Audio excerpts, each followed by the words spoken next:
When we traveled to the Hengler packing plant in Fruitland last year, third-generation apple producer Kelly Hengler talked specifically how the H-2A visa program is working for the facility that has been growing fruit for over 100 years and packaging fruit for almost 70 years.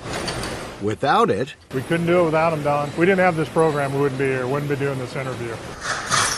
H-2A allows American agricultural farmers to hire temporary, dependable seasonal labor legally and easily. Here in Vail, Oregon, the Malheur County Sheriff has major concerns about the immigration policies. What's not working is the amount of drugs that are flowing over our border. That's probably first and foremost the biggest issue we're dealing with, the fentanyl that's coming over and spilling into our communities. Being at the west end of the Treasure Valley, Owyhee County Sheriff Travis Johnson says he works closely with Idaho County sheriffs. We share the same criminals a lot of times as the bad actors, and we share the same drugs. Governor Brad Little is very much aware of the drug issues at the southern border. In May of 2023, Governor Little announced the deployment of 2 teams of Idaho State Police troopers to the Texas border to assist in their efforts to secure the border and enhance the knowledge of our law enforcement techniques through hands-on experience with cross-border smuggling, human trafficking, and drug interdiction. But since Oregon is a sanctuary state, Sheriff Johnson is restricted from helping federal authorities with immigration enforcement.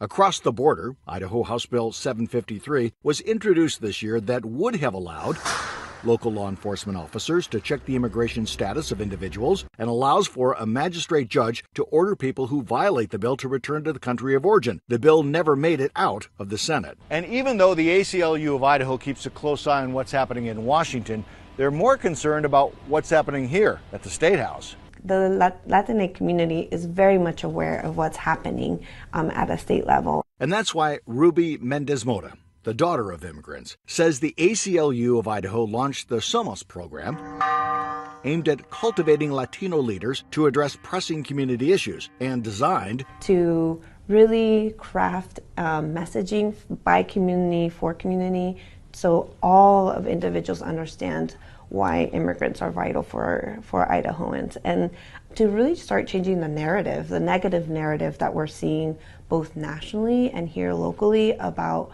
who our immigrant community is, and not painting us in one brushstroke. I asked Sheriff Johnson what he wants to hear from the presidential candidates on the issue down the road. Well, I want to hear that they're going to tighten the security at our border and start shutting down this mass influx of people we don't know who they are. What changes happen to our immigration policies after November? We'll have to wait and see.